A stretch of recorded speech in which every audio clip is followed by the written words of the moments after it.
ምን ሁሉ የዘላለም ሕይወትን እንዲያገኝ የአባቴ ምንን ነው የምታሳየው? አባትና አባቴ ልዩነቱን ታውቃለህ? ታውቃለህ ልዩነቱን?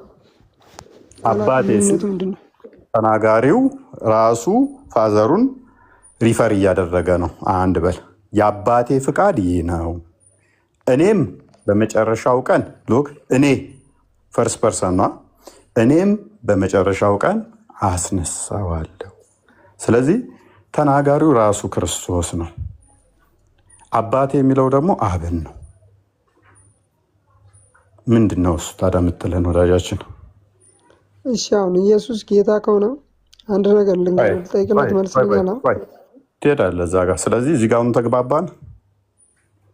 እኔ ልግባባ አይደለም፣ ምክንያቱም አጥጋቢ መልስ ስላላገኘውን መልሱን ለማግኘት ምንድን ነው እሱ? እኔ እኮ ፖይንትህ እኮ ተናጋሪው ማን ነው አልክ። ሜይ ቢ ግልጽ እንድናደርግልህ ከፈለክ አሁንም እዚህ ጋር እኔ የሚለው አባቴ የሚለው ካልገባ አይ ቲንክ ክርስቲያን 35 ላይ አድርግልኝ፣ ዝቅ አድርገውና ማለት ነው አውዱን። ኢየሱስም እንዲህ አላቸው፣ የሕይወት እንጀራ እኔ ነኝ። ወደ እኔ የሚመጣ ከቶ አይራብም፣ በእኔ የሚያምን ሁልጊዜ ከቶ አይጠማም። ስለዚህ እየተናገረ ያለው ኢየሱስ ነው። ምንድን ነው እያልከን ያለኸው ወዳጃችን? የጌታ ሰው በቃ እዚህ ጋር ያዘው። እዚህ በትክክል ምንድን ነው የሚለው? በትክክል አንብበው እስኪ። አንብባ። ኢየሱስም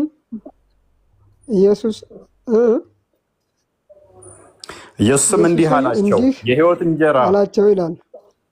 የሕይወት እንጀራ አላቸው ይላል። የሕይወት እንጀራ እኔ ነኝ አለ። ስለዚህ እንጀራ ነኝ ካለ በኋላ ወደ እኔ የሚመጣ ከቶ አይራብም ነው ያለው። ሳቲስፋይድ ቴንክ ዩ። የሕይወት እንጀራ ማን ነው ብለህ ነው የምታምነው አንተ? የሕይወት እንጀራ የሕይወት ምግብ ሕይወታችን እንዲቀጥል የሚያደርግ ማን ነው ብለህ ነው የምታምነው? ሕይወት የሚቀጥለው አላህ ነው፣ የሚቆርጠው አላህ ነው ሲጀመር ማለት ነው። ግን እንደኔ እምነት ማለት ነው። ቆይ እዚህ ጋር ደግሞ ማን እያለ ነው? ማነኝ እያለ ነው? የሕይወት እንጀራ ሕይወትን ማስቀጥለው የሕይወትህ ምግብ ማነኝ እያለ ነው? ማን ነው ይላል? ማን ነው ይላል? የሕይወት ምግብ የሕይወት እንጀራ ማን ነው ይላል ክፍሉ። አሁን እኮ እዚህ ጋር እያወራ ያለው ስለ ተራበ አካል ነው እንጂ ስለ ጌትነቱ የሚያመላክት ነገር እኮ አይደለም። አንድ ነገር የሕይወት እንጀራ ነኝ እያለ እንጂ አሁን ለምሳሌ እሺ፣ አንድ ሰው ስለዚህ ነው ቆይ ላታረውጭኝ፣ የትም ላታመልጥ። ሕይወቴን የሚያስቀጥለው የሕይወቴ ምግብ የሆነው አላህ ነው አልክ። አላህ ለምግብ ብቻ ነው ማለት ነው? ስለ ምግብህ ነው አላህ? ሕይወቴ ምግብ አላልኩም፣ ምን ይረዝቀኝ ነው ያልኩት። አላህ ነው ቅድም ብለህ ነበረ። ለምን ጭንቅላትን አትጠቀመውም ወንድማችን? የምታምንበት ነው ያልከኝ ወንድሜ፣ የምታምንበት ለምን ጭንቅላትን አትጠቀመውም ወንድማችን? በዚህ አታምንም ወይስ ትለኝ? በዚህ አላምንም በአላህ ነው ማምን ያልኩህ። አይ በቃ በጣም እየዋሸህ ነው። እየዋሸሁ እኮ አይደለም፣ አሁን እዚሁ እኮ ነው ያለሁት። አሁን እውነት እኔ እሺ አንድ ጥያቄ ጠየቁ፣ ለምንድን ነው መልስ በትክክል ባትመልስልኝ? አሁን ስለ ጌትነቱ የሚናገር ነገር አለ መጽሐፍ ቅዱስ ላይ በደንብ የሚናገር አለ። ግን ምን ያደርጋል መሰለህ? አንድ ጥያቄ ልጠይቅሽ፣ እሱን ትመልስልኛለህ? አንድ ጥያቄ ብቻ ልጠይቅህ። አንድ ተውና 10 ትጠይቀኛለህ። አንድ ጥያቄ ልጠይቅህ ስትል ባልክበት ቅጽበት ላይ እየጠየቀኝ ነው። አንድ ጥያቄውን ጠይቀሃል ማለት ነው፣ ጨርሰሃል። ጠይቅ ካልኩህ አለቀ ማለት ነው። ሳትጠይቅ አንድ ጥያቄ ልጠይቅህ። ሃይማኖት ግልጽ ከሆነ ሳልጠይቅ እንዴት ያልቃል? ሲጀመር ያልቃል። ለምን ያልቃል መሰለህ? አንድ ጥያቄ ልጠይቅ ብለህ ፍቃድ ነው የጠየቀው። ያ ራሱ ለጥያቄው መልስ ይፈልጋልና ጥያቄ ነው እሱ ራሱ። ስለዚህ አንዱ ጥያቄ በጥያቄ ያለቀ ማለት ነው። ባይሆን እኔ 10 ጥያቄ እንፈቅድልሃለሁ አልኩህ፣ ግን ኦነስት አይደለህም አንተ። ቅድም ምን አልከው? ተናጋሪው ማን እንደሆነ አይታወቅም አልክ። ከዛ ተናጋሪውን ስናሳየህ ደግሞ ሸብለል አልክ። ኦነስት ካልሆንክ ደግሞ መዳረቅ ይሆናል። አሁን እሺ ስለ ጌትነቱ እኔ ጌትነቱን የተሰጠው ነው ወይስ ራሱ ያገኘው ነው? ይህን ጥያቄ ብቻ መልስተኝ። የተሰጠ ነው ማለት ምን ማለት ነው? የተሰጠ ነው ማለት ነው የተሰጠው ነው ጌትነቱ ራሱ ያገኘው ነው? ከላይ መልካም። የተሰጠ ማለት ምን ማለት ነው? የተሰጠ ማለት አሁን ለምሳሌ ለአንተ እዚህ ቤት አሁን አድሚን ብሰጥቅ ወንበሩን አድሚን ማንሳት ትችላለህ አንተ ላይ ማለት ነው። ኢየሱስም እንደዛ ነው የሆነው። እስኪ ማስረጃውን ስጣ ማለት ነው። እስኪ ማስረጃውን ጥቀሳቸው። ለምን ጠቅሳለሁ? አወጣልሃለሁ እንጂ እኮ ንገረና አውጣልን። ለምን ትበሳጫለህ? አይሻልም? እንዳንተ እምነት ጌትነቱ ተሰጠው ነው ወይስ ከአውጣው መረጃው ራሱ ያገኘው ነው? ቆይ ነው የፈለኩ ነው። የጌቶች ጌታ የጌቶችን ፈጣሪ ስለሆነ ማተር አድርገኝም። ቀጥል፣ መረጃውን አምጣው። ግን በምታመጣው መረጃ እስልምና እንደምቀብርብህ በዛው አስበህበት ነው።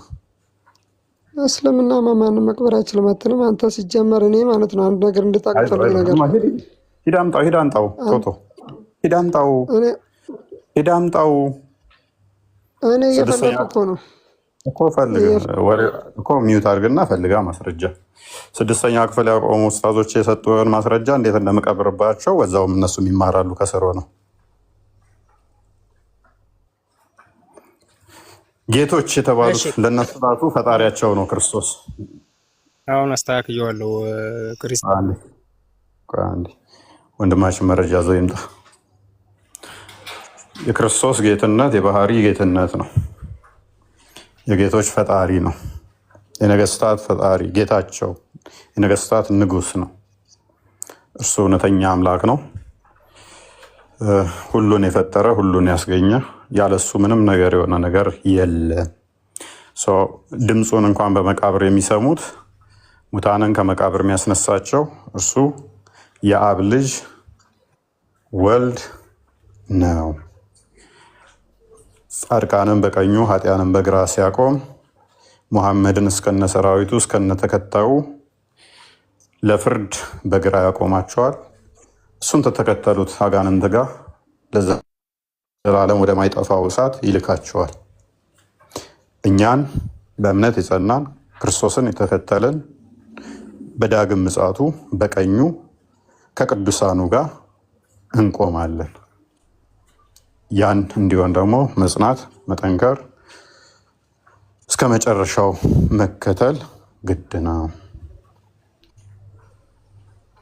ይሄ የክርስቶስን ዮሐንስ ወንጌል ምዕራፍ 10ን ክፈተው አንዴ። ክርስቶስን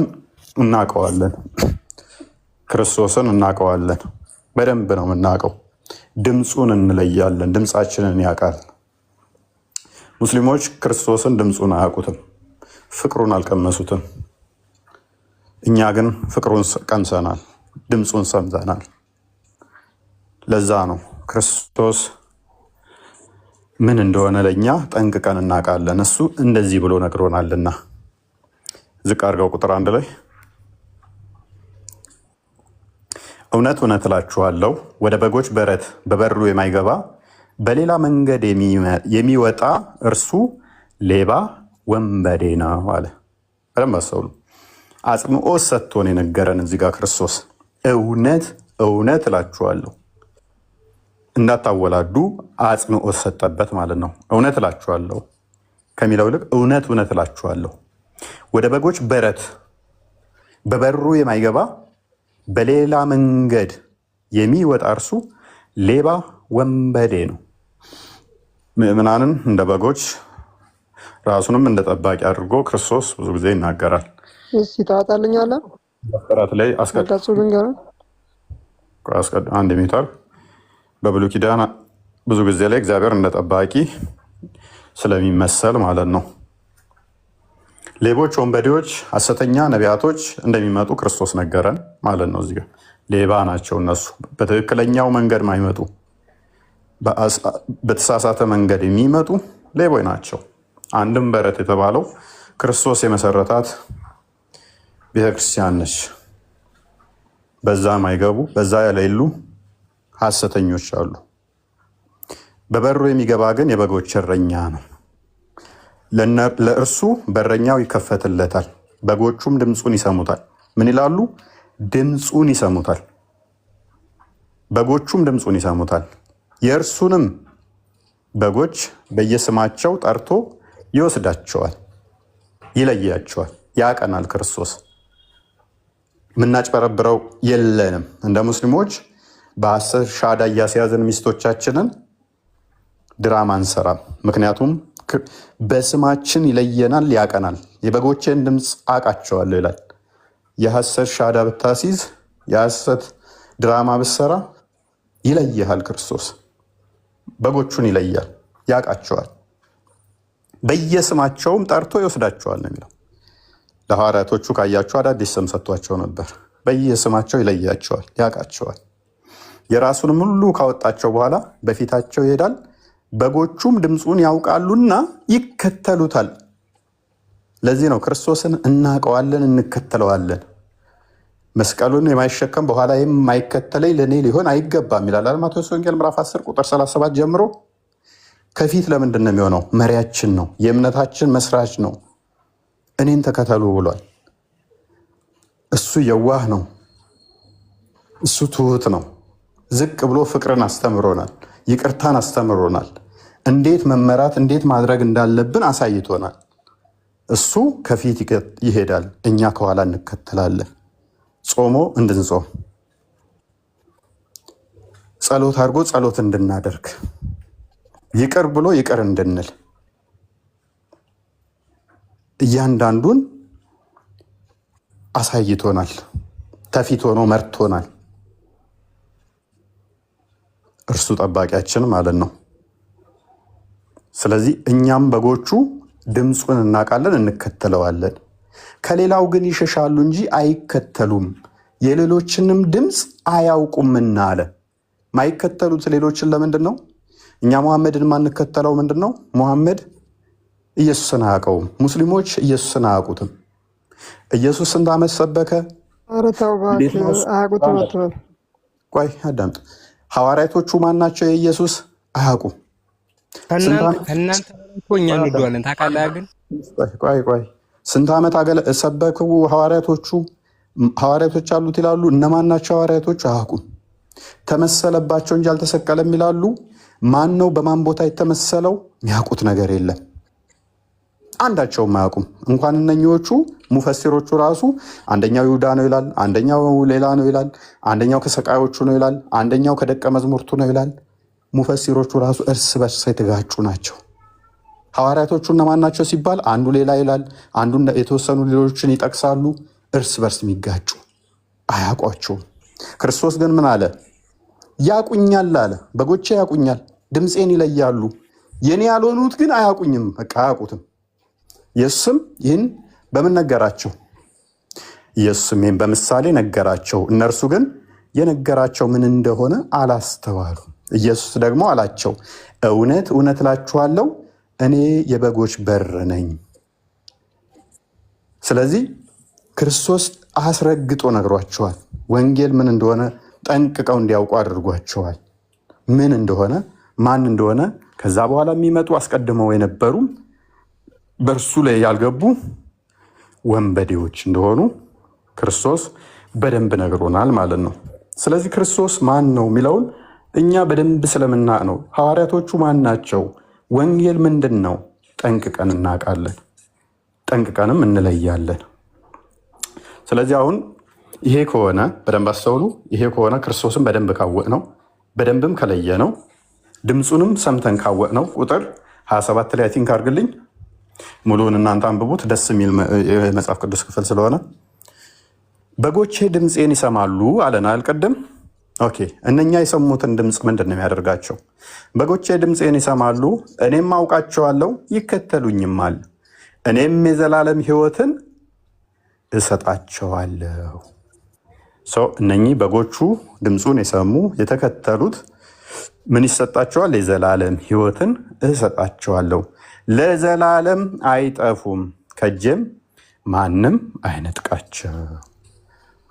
እርሱ የአብ ልጅ ወልድ እኛን የዘላለም ሕይወት ይሰጠናል። እኛም ድምፁን ሰምተን እንከተለዋለን። ብዙዎች ግን አሁን እንደ ሙስሊሞች ሙሐመድን የተከተሉ ክርስቶስ ማን ነው ድምፁን ያውቃሉ? አያውቁም። ሐዋርያቶቹን ያውቃሉ? አያውቁም። አልተሰቀለም ተመሰለ ይሏችኋል። እንዴት ነው የተመሰለው? እንዴት ነው እሱ አላህ የወሰደው? እንዴት አድርጎ ነው? የሚያውቁት ነገር የለም። ስንት ዓመት ነው የሰበከው? የሚያውቁት ነገር የለም። ሐዋርያቶቹ ማን ማን ይባላሉ? የኢየሱስ አያውቁም። ኢየሱስ ለምንድን ነው እሱ በድንግልና የተወለደው? እንደ እስልምና የሚያውቁት ነገር የለም። እሺ ኢየሱስን እንደነሱ አስተምሮ ሴጣን ሁሉንም ሲቆነጥጥ እሱን ለምንድን ነው ያልቆነጠጠው? የሚያውቁት ነገር የለም። ዝም ብሎ በጭፍን የሚያውቁት ነገር የለም አለ ሳይሆን ማለት ነው። ማስረጃ እያወጣ ተናገር ስትናገር ማለት ነው። አያውቁም ስትል ይኸው መጽሐፋቸው በዚህ ቦታ ላይ የለም ብላ በማስረጃ ተናገር። እኔም ማስረጃ ላሳይ ነው ዝም ብዬ የተቀመጥኩት። መረጃ እኮ አንጣ ተብለህ ነው እንድታመጣ ነው የጠበቅነው። ለምን አንተ ራስህ ስታወራ በማህመድ ላይ ስትዋሽ በማስረጃ ማህመድ እንደዚህ ይላል ብለህ በማስረጃ መጽሐፍ ላይ ዝም ብለህ አንድ መጽሐፍ ሼክ አያውቅም ያውቃል ሳይሆን ቆይ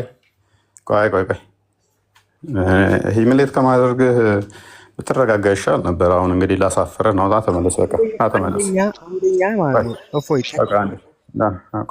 ሰትስፋይድ እና ተመለስ። ቆይ ሰትስፋይድ እና ተመለስ። እንግዲህ ባላሳፈርህ ደስ ይለኛል። እንደማታውቀው ልንገርህ እና ተመለስ። ምንም እኮ አታሳፍረኝም። በስነ ስርዓቱ አውራ ነው አውራ። እስኪ አንተ በስነ ስርዓቱ ሚውትም አታርግ ሰውን። ገባ? በሚውት ነው እንዴት ፈለከ? መልካም እሺ። ክርስቶስ የዘላለም ሕይወት ይሰጣል ታምናለህ? ይሄንን ክርስቶስ የዘላለም ሕይወት አይሰጥም። እንዴ ብሎ ነው የሚሰጠው? እሺ አንብብ እስኪ እዚህ ጋር ይሄን ክፍል።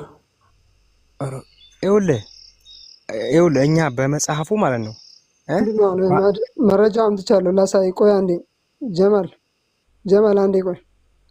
ምዕራፉን አውጣልኝ መጽሐፍ ቅዱስ ላይ በራስ መጽሐፍ ላይ ማለት ነው። በራሴ መጽሐፍ ላይ እሺ። ጌትነቱ የተሰጠው እንደሆነ ማሳየክ በራስ መጽሐፍ ላይ ማለት ነው። ምን ላይ ነው ያለው? አንድ ጥቅስ ለመያዝ እንደዚህ ከተቸገርክ በኢየሱስ ጭንቅላት ምን ያህል ቢሆን ነው? በእናትህ አንተ እንደዚህ ባልክበት 13 ጊዜ ይሆናል። አንተ ጎንበስ ገና ባልክበት እኔ በትንሹ 20 ጥቅስ እሸመድድበታለሁ። አምክዲንግ ሶሪ ኮምፒውተር ነህ እንዴ እንዳትሉኝ፣ የምሬድ ነው። ግን 20 ጥቅስ ባይሆንም አንድ 25 ጥቅስ እሸመድድበታለሁ። እኔስ ቀጥል። መናገሩ እኮ ትርጉም የለው። ዋና ከመረጃ ጋር አንድ ማስረጃውን ተናገርክ የሚባለው አንድ አንቀጽ ከመረጃ ጋር ስታወራ እንዳይጠፋብህ። አሁንም ወይ ቀል ጠፋበት። አሁንም ስለነሱ ጠፋብህ። አሁንም ኧረ ለምን ታወራለህ? አታወራ፣ ይጠፋብሃል። ለምን ሚውት እያደረጋችሁት ነው? ሚውት እያደረጋችሁት ነው መሆን ያለበት። ጀማል የሆነ እያየህ ሚውት ትላለህ። እሺ እፎይ ይኸውልህ አንተ ከፋትሻል። ቆይ ፖዝ እየሆነ እያየኸው እንዴት ነው እሱ ሚውት እያደረጋችሁት ነው የምትለው? ምን አይነት አጭበርባሪ ነህ አንተ ደግሞ። ኧረ ምንም የማጭበርባሪ ስለራስ መጽሐፍ እኮ ነው አውጣልኩህ ነው። ፖዝ እና ሚውት አለኝ መጽሐፍ እኮ ነው አውጣልኩህ። ጀማል ቆይ እስኪ እሺ ጥቅሱ ምንድን ነው? ወይኔ ሙባረክ ወይኔ ሙባረክ ይላል። አሁንም ጠፋበት አውርዶ።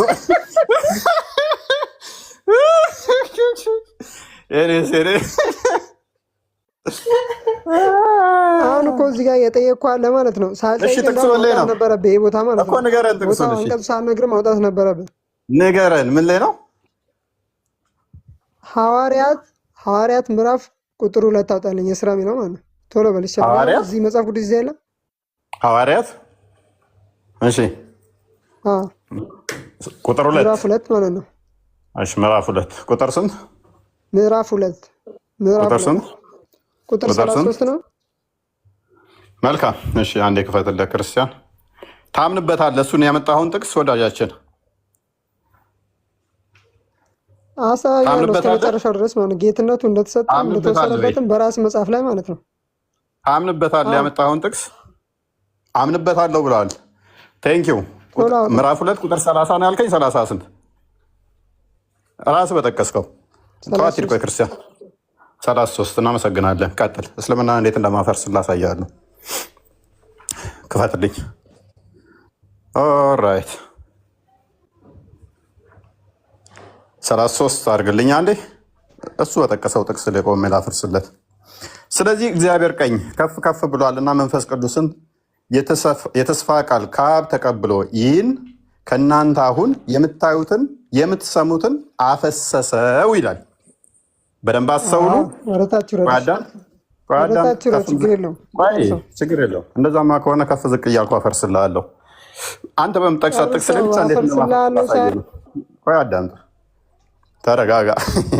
ስለዚህም አለ በደንብ አስተውሉ፣ በእግዚአብሔር ቀኝ ከፍ ከፍ ብሎና የመንፈስ ቅዱስን የተስፋ ቃል ከአብ ተቀብሎ ይህን እናንተ አሁን የምታዩትንና የምትሰሙትን አፈሰሰው። ይህንን ማን ነው ያፈሰሰው? ወንድማችን ማን ነው? አሁን አንብብልኝ እኮ ነው እያልኩ። ማን ነው? አንብበው እስከታች ጌትነቱ እንደተሰጠው ነው። እዚሁ ጋር ይናገራል እኮ። እሺ እንደዛ ከሆነ ፈሰሰ ሳይሆን አንብበው እስከታች መጀመሪያ አንብበውና አወራለሁ እኔ። እሺ በቃ ሚውት አድርግ። ኦልራይት ሚውት አድርግ። ወደ ላይ አንብበው አላ እስከ 34 እስከ 35 አላ ሚውት አድርግ። እንዴ የጠቀስከው ክፍል እኮ ነው። ሚውት አድርግና አዳምጣ አይሻልም? ጎበዝ። ይህን ክፍል ሰዎች ሲጠቅሱ ሙስሊሞች ከጠቀሱ ማመስገን ብቻ ነው ያለባችሁ። ሙስሊም እንደመሆናቸው አላህ አይወልድም አይወለድም ብለው የሚያምኑ እንጂ አላህ ልጅ አለው ብለው እስከ ማያምኑ ድረስ ክፍሉ ምንድን ነው የሚለው? አብ። ስለዚህ ምን እያለ ነው ማለት ነው? የባህሪ ልጁ ነኝ እያለ ነው። ይሄንን ክርስቶስ ተናገረ፣ ይሄንን ክርስቶስ አስተማረ ካሉ እናመስግናለን። ማናቸውም እኛ ከሰበክነው ወንጌል የተለየ የተሰበከ እንደሆነ የሰማይ መልአክ እንኳን ቢሆን የተረገመ ይሁን ባለው መሰረት አብ ልጅ የለውም ብሎ የሰበከው መሐመድ በዚህ እርግማን ክፍል ውስጥ ይሆናል። ምክንያቱም ለምን አታነበውም? አነበዋለሁ፣ ከጠቀስክበት ጨምሬ ነው መቀብርልህ ብያለሁ። አንብበውና አዳምጥ እኮ እየተብራራ ነው የሚሄደው ክፍሉ። ምክንያቱም ከአብ ነው የተቀበለው። አባቱ ያለውን ነው በሊያልኩ እዚህ ጋር ማለት ነው። አዳምጥ። ስለዚህ ከአብ አባቱ እንደሆነ ክርስቶስ ተናግሯል ብሎናል ይሄ ወንድማችን። በዚህም መሰረት እስልምና የተረገመ አስተምሮ ይሆናል ማለት ነው። ምክንያቱም አላህ ልጅ አለው ማለት በጣም ጸያፍ ነው ብለው ስለሚያምኑ በእስልምናው። ክርስቶስ ደግሞ እርሱ ካስተማረው ውጪ መስበክ ገሃነም እንደሚከት፣ ቃሉን አለመጠበቅ የዘላለም ሕይወትን እንደሚያሳጣ ተናግሯልና አባቴ ብሏል። አባቱ የሚለውን አለመቀበል መንፈስ ጌታ ብሎ ይጠራዋል። ዳዊት የዳዊት ልጅ ከሆንኩ እኔ ዳዊት እኔን እንዴት ታዲያ ጌታ ብሎ ይጠራኛል? የማን ልጅ ነው? የማን ነኝ ሲላቸው የዳዊት ልጅ ነህ አሉት። ታዲያ ዳዊት የዳዊት ልጅ ከሆንኩ አዳምጥ፣ ተረጋጋ። ዳዊት ልጁ ከሆንኩኝ እንዴት ጌታ ብሎ ይጠራኛል በመንፈስ አላቸው። ዳዊትስ ጌታ ብሎ ከጠራው እንዴት ልጁ ይሆናል አላቸው። እኔ የዳዊት ልጅ ከሆንኩ ዳዊት እኔን እንዴት ጌታ ሊል ቻለ? ልጁስ እንዴት ጌታ ሊሆነው ቻለ? አንድም ቃል ስንኳ ይመልስለት ዘንድ የተቻለው የለም። ወንድማችን ተስፋዬ ቅድም ስጠይቀው ምን አገባኝ እንዳለው ማለት ነው፣ ውረድ ዝም ብሎ እንዳለው ስጠይቀው ላለመመለስ፣ ፈሪሳውያንም እኔ የዳዊት ልጅ ከሆንኩ እንዴት ጌታው ልሆን ቻልኩ ብሎ ሲጠይቃቸው መመለስ አልቻሉም። ይኸው አንድም ቃል እንኳ ይመልስለት ዘንድ የተቻለው የለም፣ ልክ ተስፋዬ እንዳደረገው። ከዚያም ቀን ጀምሮ ወደፊት ማንም ሊጠይቀው አልደፈረም። ተስፋዬም እንዳይደፈር አድርገን እንመተዋለን። ወደ ሐዋርያት ሥራ ምዕራፍ 2 ቁጥር 34 ተመለስ።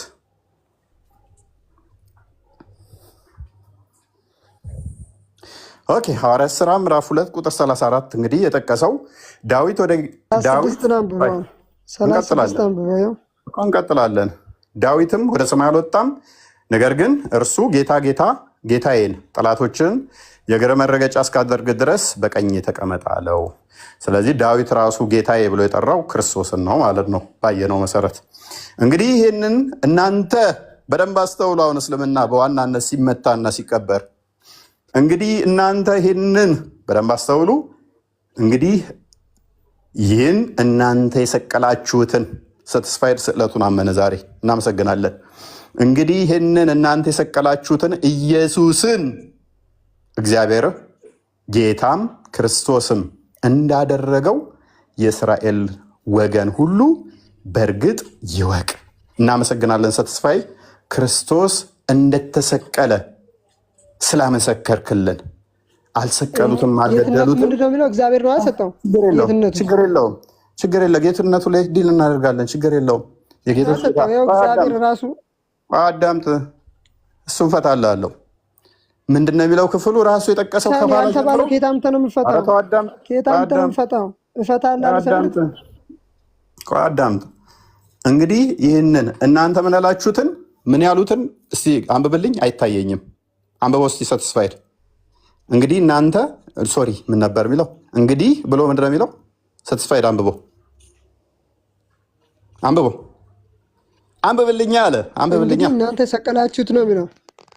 እንግዲህ ያው እናንተ ሰቀላችሁት። እናመሰግናለን።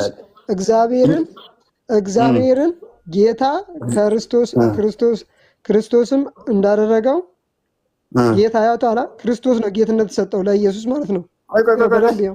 እነሱ ምን ያሉትን ቆይ ሳይሆን የተጻፈው ክርስቶስ ያለው ማለት ነው። ጎበዝ። እነሱ የሰቀሉትን አይደለ? የሰቀሉት ማንን ነው? ጌትነት ተሰጥቶት ነው። እዚህ ጋር ተሰጥቶት ነው። ችግር የለውም። ተግባብተናል። አዎ ተሰጥቶት ነው። መልሶ ይወስድበታል። መልሶ ደግሞ ይወስድበታል።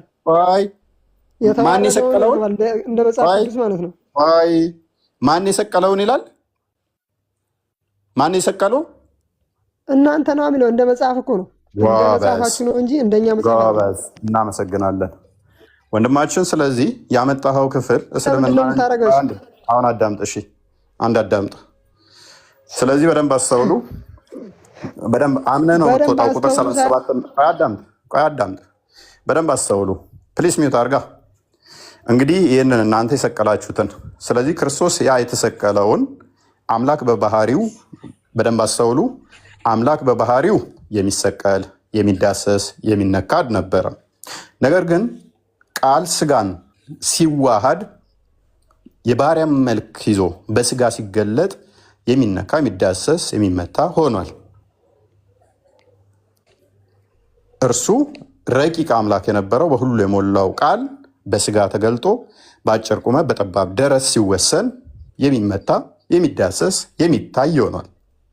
ስለዚህ እርሱን መስቀል ችለዋል። ያን የሰቀሉትን ጌታም ክርስቶስም እንዳደረገው የእስራኤል ወገን ሁሉ በእርግጥ ይወቅ ሲል አስቀድሞ ትንቢተ ዳንኤል ምዕራፍ 7 ላይ ቁጥር 13 ላይ የሰው ልጅ የሚመስል ያው ክርስቲያኖች ሙሉ አውቁ እያለ እኮ ነው። ከገባ አውቀናል፣ እኛም አውቀናል የተሰጠው እንደሆነ ሁሉም የእስራኤል ሕዝብ እኮ አዳምጥ። እሺ እንዴ አዳምጥ። መሰቀሉ ኮንፌስ ስላደረግ የአብ ልጅ መሆኑን ኮንፌስ ስላደረግ እናመሰግናለን። በደንብ አስተውሉ። አንተው ላይ እንደውም ሩቅ ሳልሄድብህ ትንቢትን መጥቀስ አይጠበቅብኝ። አንደኛው ዮሐንስ ወንጌል ምዕራፍ 1 ላይ ቁጥር 11 ጀምሮ ወደ ገዛ ወገኖቹ መጣ፣ ለተቀበሉት የእግዚአብሔር ልጆች የሆኑ ዘንድ ስልጣን ሰጣቸው ይላል። ሰው ወደ ገዛ ወገኖቹ መጥቷል። ቃል በስጋ ተገለጠ፣ ቃል ስጋ ሆነ፣ ጸጋና እውነትን ተሞልቶ በእኛ አደረ ይላል አይደለ? በደንብ አስተውሉ። ስጋ አስቀድሞ ቅድመ ተዋህዶ ጌታ አልነበረም፣ ፈራጅ አልነበረም። ነገር ግን ልክ ጊዜ ተዋህዶ ምን አገኘ? ጌታ ሆነ፣ ፈራጅ ሆነ። ልክ ሲዋሃድ ምንን ተቀበለ? ጌትነትን፣ ጌታ ሆነ ማለት ነው።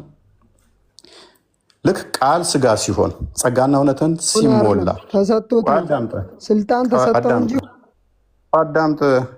እሱም የሰው ልጅ ስለሆነ ነው የተሰጠው። ምክንያቱም በስጋ የተገለጠው እርሱ ቃል ስጋ ሲሆን ቃል ምን ሆነ?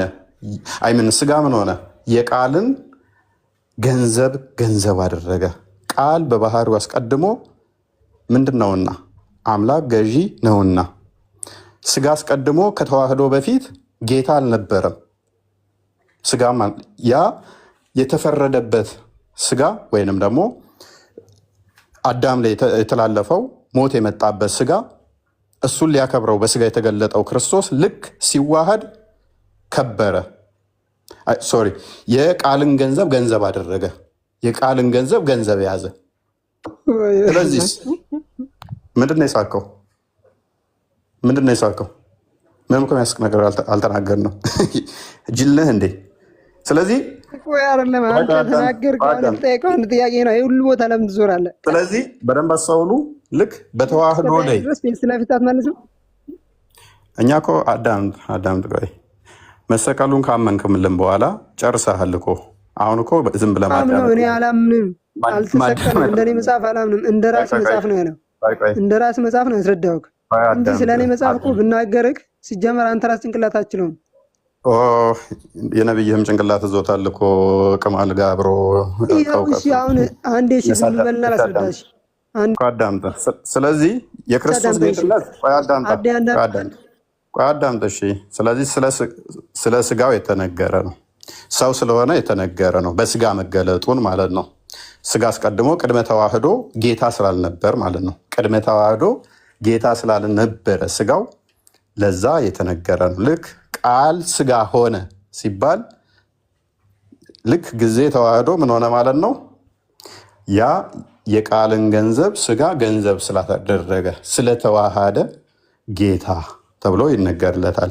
ይህም ሰው ስለሆነ ወይንም ደግሞ በስጋ ስለተገለጠ እንደሆነ ዮሐንስ ወንጌል ምዕራፍ 5 ቁጥር 27 ላይ ያንን ያስቀምጠዋል። በተመሳሳይ ማለት ነው ክርስቶስ የጌቶቹ ሁሉ ፈጣሪ እንደሆነ ግን አንደኛ ቆላሲያስ ምዕራፍ 1 ቁጥር 15 አንድ ክፈተው።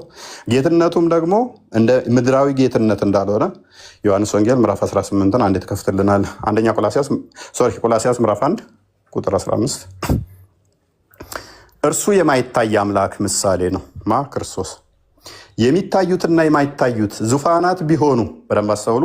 ዙፋናት ቢሆኑ ወይንም ጌትነት ወይንም አለቅነት ወይንም ስልጣናት በሰማይና በምድር ያሉት ሁሉ በእርሱ ተፈጥረዋልና በቃል በክርስቶስ። ስለዚህ ሁሉ በማን የተፈጠሩት? በእርሱ ተፈጥረዋል።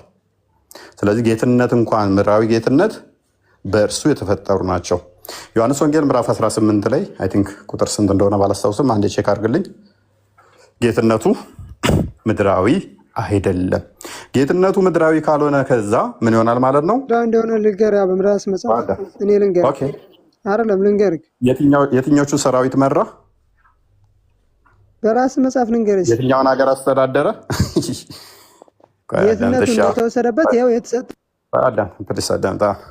ኢየሱስ መልሶ መንግስቴ ከዚህ አይደለችም፣ መንግስቴስ ከዚህ ዓለም ብትሆን ወደ አይሁድ እንዳልሰጥ ሎሌዎቼ ይዋጉልኝ ነበር። አሁን ግን መንግስቴ ከዚህች አይደለችም። ስለዚህ እንደ ሌሎች ጌቶች እንደተባሉበት አይደለም። ምክንያቱም ሌሎች ጌቶች ሲባሉ ምድራዊ ጌትነት ነው።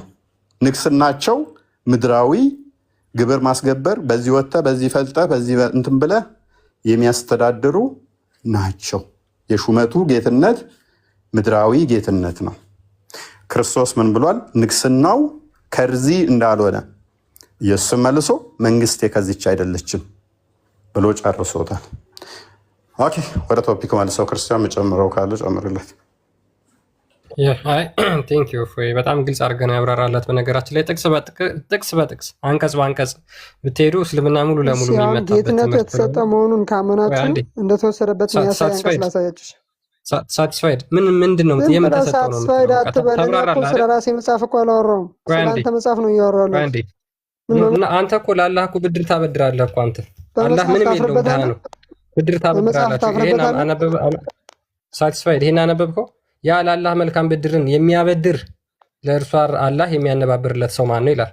አላህ ብድርን እንኳን ይፈልጋል የለውም ጭራሽ። እሺ አይደለም የሚያነባብርለት ማለት ነው። እዚህ ጋር የሚያነባብርለት ማለት ነው። ብድርን ታበድራለህ ምን ማለት ነው? ካበደርከው ይሰጣል። እሱ ስለሌለው ነው የምትሰጠው አይደል? ካበደርከው ይሰጣል አይደለም።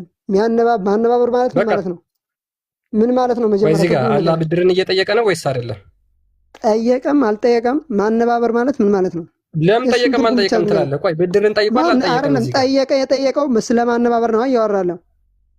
ጠይቋል አልጠየቀም? ብድር አውቃለሁ። ጠይቋል። ቆይ ጠይቋል አይደል? አልጠየቀም እያልኩ እኮ አይደለም። ያው የጠየቀው ስለማነባበር የሚሰጠው ነው። የት ነው የምትወስደው? አምጣ። መጀመሪያ ለአላህ ሂድና ብድር አበድር። እኔ ተበድሮኛል አልመለሰልኝም። አንድ ቶፊክ የሚባል ወንድማችን ለአላህ ነው ብሎ ብድር ወስዶ አልመለሰልኝም። አላህን ጠይቀው፣ የተበደረኝን አልመለሰም። እናንተ እኮ ሌላው ቢያንስ ማለት ነው እንደ ክርስቶስ ይበቃል። በቃ ነው የምትጠሩት ሲጀመር ማለት ነው። ቁጭ ብለህ መማር ትችላለህ። ይብቃ። ኦኬ ማማ ያለሽ? እሺ አሉ ማማይና ቤላ ጸጥ አሉ። እሺ ያውጣልኛ ጌትነቱ እንደተሰጠው ካለ ምንድነው የምታለቅ ሰው? በእናትህ ደግሞ ምንድነው እሱ እኝኝ ያልክብን? አቦ ከስር ሆነህ ታብታባርክ። እኔ እኮ እዛ 6ኛ ክፍል ሞልተዋቸው ይመጣሉ። ምን እንደመለስንለት እንኳን አላወቀም። እስልምናን ቀብረን የላክንልህ እኮ ወንድማችን። እስልምናን እንዴት እንዳፈረስ ነው ካላወቅ ሪከርዶቹን ደግመህ ዩቱብ ላይ ግባና አዳምጥ። ከአንተ አስተምሮ ጋር ይሄ አስተምሮ ይሄዳል ወይ ይረዳኛል ብለህ የጠቀስከው ጥቅስ በደንብ አልሄድኩበትም። እንደውም እንዴት እንዳፈረስ ነው ካልገባህ እንግዲህ ምንም ማድረግ አንችልም። የአይምሮ ታማሚ ስለሆናችሁ እናንተ የሰቀላችሁትን እያለው እዛ ጋር ስቅለትን አምኖ ይጠቅስልኛል። የአብ ልጅ ብሎ ይጠቅስልኛል። ጌትነቱ ምንድን ነው? ከምን አንጻር ነው የተነገረው? እየነገር ነው ይጠይቀኛል። ጌትነቴ ምድራዊ አይደለም ክርስቶስ፣ ስለዚህ ጌትነቱ ምድራዊ አይደለም እያል ነው ምድራዊ ነው ይለኛል።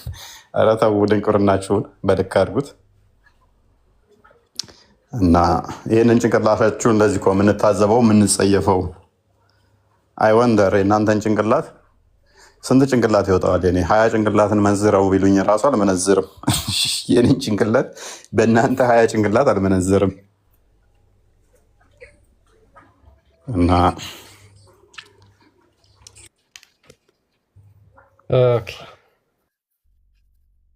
እኔ በጣም ነው የሚገርመኝ በነገራችን ላይ መጽሐፍ ቅዱስ እዛው ገና አንዱ ሐረግ ላይ ያችን አንዷን አንቀጽ ዘለው ሳይሄዱ በቃ እስልምና ሙሉ ለሙሉ ይመታበታል። ሙሉ ለሙሉ ማለት ነው። ለምን? እዛ አጨማልቀው ስለነገሯቸው ማለት ነው። ነግሬዋለሁ እኮ ደግሞ እኮ የፈለግከውን ጥቀስ እቀብርብሃለሁ እስልምና ብዬ ዝቅ ቁጥር 37ን ክፈተው። እንደውም ቆይ አንዴ ከፍና ዝቅ ብል በደንብ እኮ እቀብርበታለሁ ይበልጥ ማለት ነው። ያንን በማለታቸው እኮ ሰዎቹ ክርስትናን ተቀበሉ ጭራሽ። ይሄ እዚህ ስዱድ የጠየቀኝን አሁን ቁጥር 37 እንደዚህ ይላል። እሺ ይህንንም በሰሙ ጊዜ ልባቸው ተነካ። ሐዋርያቶች ይህንን ሲሰብኩላቸው ልባቸው ተነካ። በዛ የነበሩት ሐዋርያቶች ሲሰብኩላቸው በዛ ሰዓት የነበሩ ልባቸው ተነካ።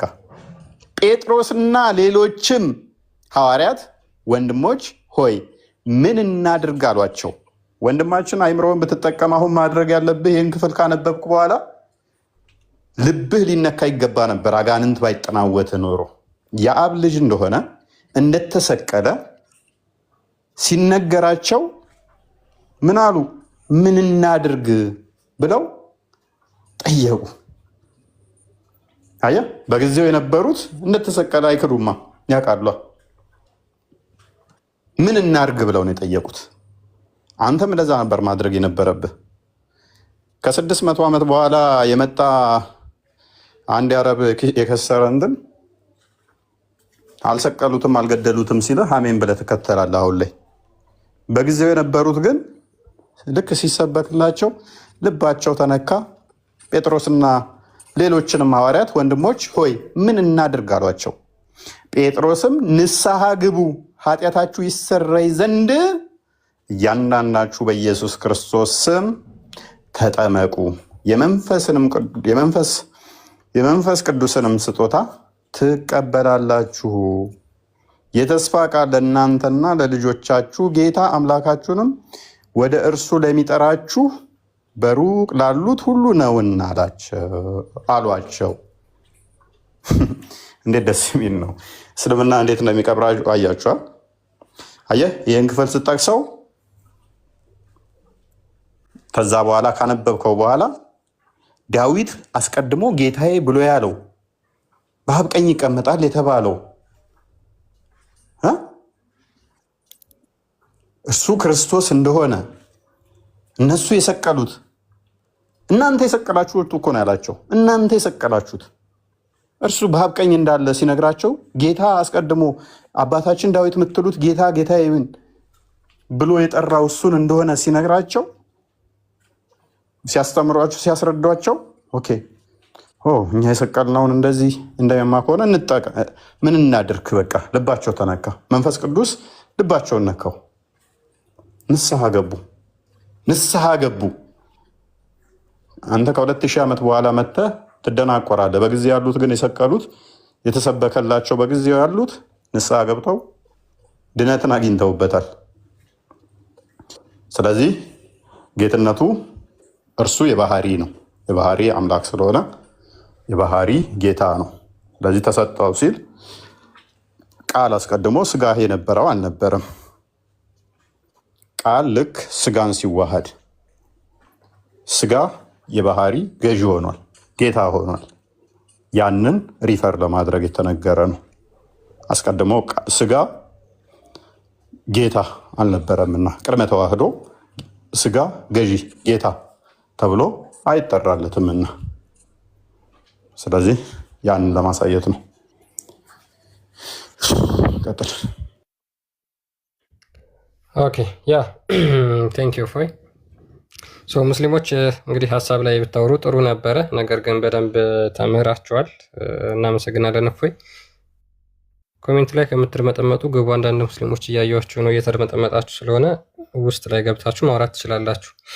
ያ እንግዲህ ስለ ትንሣኤ ሙታን ስናወራ ትንሣኤ ሙታን በቤተክርስቲያናችን ውስጥ ካሉ ከ5ቱ አዕማደ ሚስጥራት ውስጥ አንዱ ነው። 5ኛውና አንዱ ምን ይላል?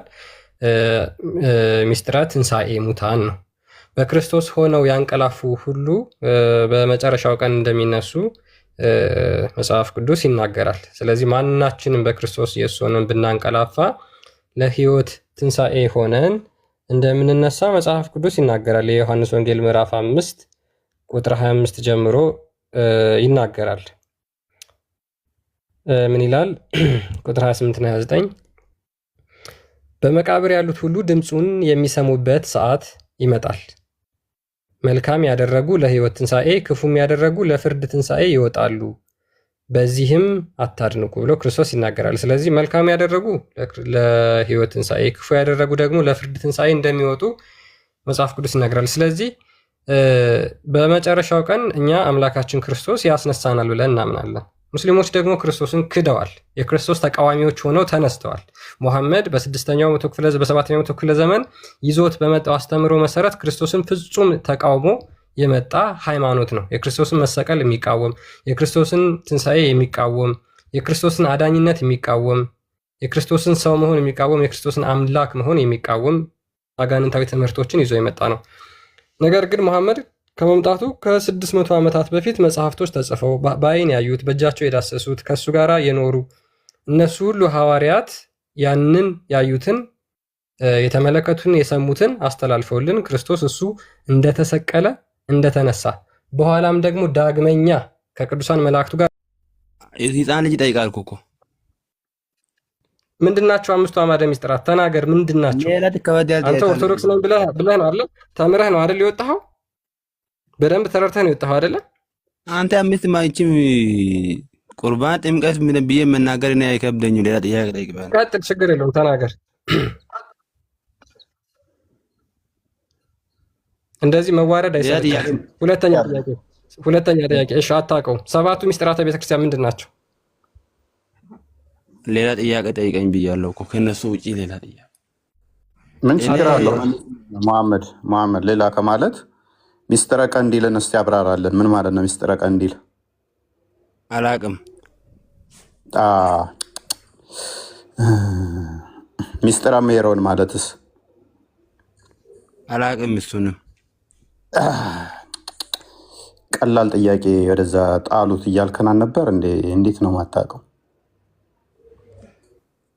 እኔ ማርያም ጌታ ነች ብዬ አላምንም። ምን ማለት ነው? እኔ ለአንተ ቤዛህ እንደሆንኩ አሳይሃለሁ። አሁን አይ ቲንክ ሳይ ሙስሊም 21:37 አይ ቲንክ ቼክ አድርግልኝ ክርስቲያን። ማርያም ቤዛ ነች ብዬ አላምንም ብለሃል። እኔ ለአንተ ቤዛህ ነኝ። ኤኒዌይስ አሁን ቤዛ ማለት ምን ማለት እንደሆነ መልስ። አላውቅም። ታዲያ ሳታውቅ እንዴት ነው እሱ ማርያም ቤዛ ነች ብዬ አላምንም ለዛ ነው ምትለኝ? ምን እያልከኝ ነው? ምን እያወራህ ነው? 2167 አይ ቲንክ ቼክ አድርግልኝ ክርስቲያን። እኔ ለአንተ ቤዛህ ነኝ። እኔ ቤዛህ እንደሆን ነው ሙስሊም የሆንከው። ማርያም ጌታ ነች፣ ማርያም ቤዛ ነች። ሚስጥረ ቀንዲል አላቅም፣ ሚስጥረ ሜሮን አታቅም። እኔ ባላቅ እንኳን ቲክቶክ ላይ ሪከርድ እንኳን ሰምቼ ጽፌ አልነግርም። እንዳንተ እኮ ሰርች እያደረግህ እኮ እንደሆነ አውቃለሁኝ፣ ግን ስላልመጣልህ እንትና ማርያምን አልገባም ወደዛ። እኔ እዚህ ቲክቶክ ላይ እዚህ ቆሜ እያዳመጥኳችሁ። ኦኬ፣ ስለዚህ እኔ አሁን ቤዛህ ነኝ አይደል? አንተ አይደለክም። ምን ስለሆንኩ ነው ቤዛ ቤቱ? ኦኬ፣ አውሸው ይው አንዴ ክፈትልኝ ክርስቲያን። ኦኬ፣ እሺ። ኦርቶዶክስ ከነበረ የደብር ስግደቱን ጠይቁት። ስንት ነበር የደብር ላይ የምትሰግደው? የደብር ስግደት ስንት ነው? 40 ስግደት እግዚኦ ማርነ ክርስቶስ በእንተ ማርያም ማርነ ክርስቶስ ክሪያ ላይ ሰው ምናምን 40 ስግደት 40 አይ እንደዚህ ላለ the messenger of Allah said on the day of resurrection Allah will deliver to every Muslim a Jew or a Christian and say this is ransom. Look, this is your ransom from hellfire.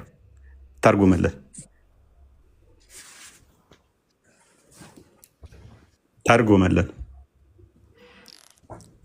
መሐመድ።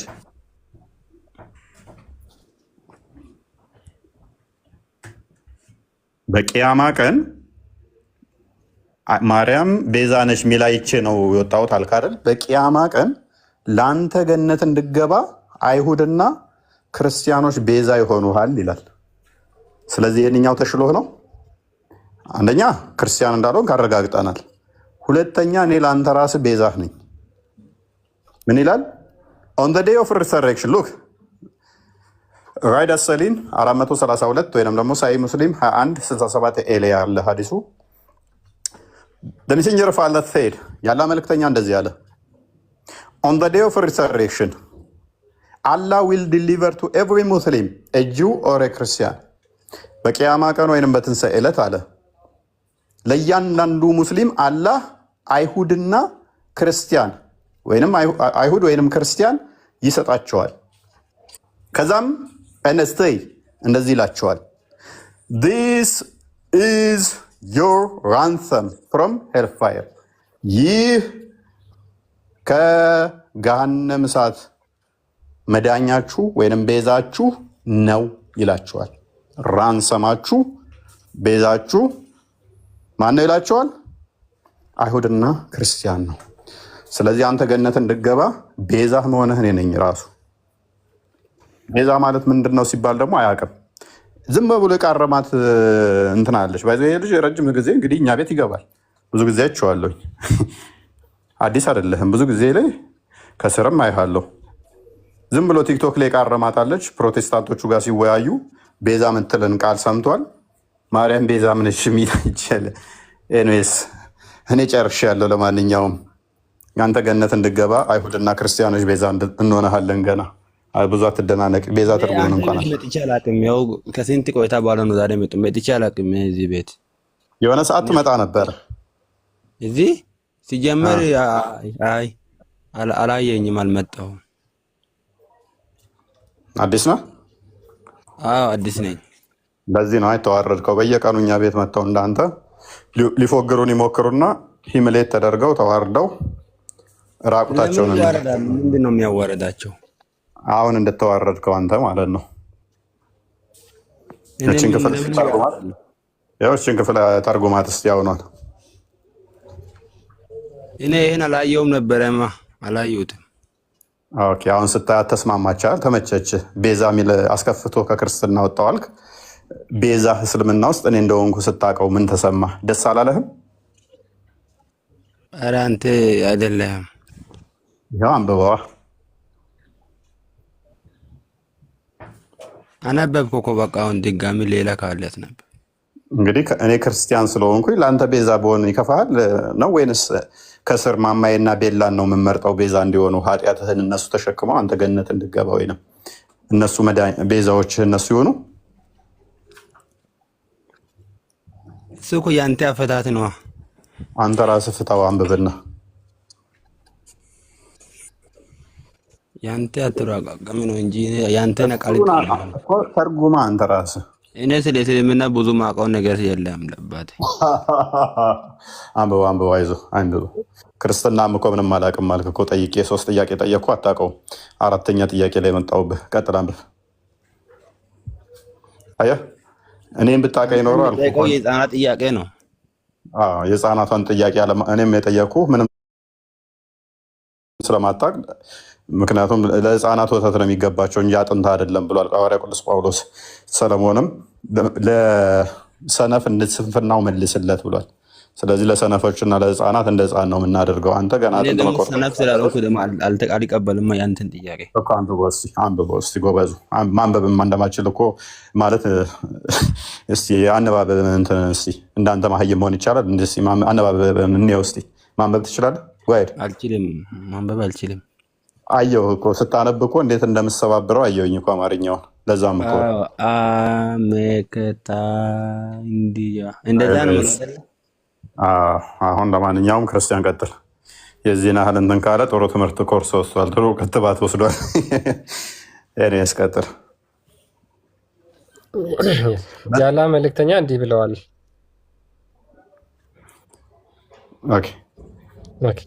በትንሣኤ ቀን አላህ ለእያንዳንዱ ሙስሊም አንድን አይሁዳዊ ወይም ክርስቲያን ይሰጠውና ይህ ከገሃነም እሳት የአንተ ቤዛ ነው ይለዋል። መሐመድ እንግዲህ ክርስቲያኖችና አይሁዶች የአንተ ቤዛዎች ናቸው። ኃጢአታቸው ደግሞ እንደ ተራራ የከበደ ነው። እናመሰግናለን።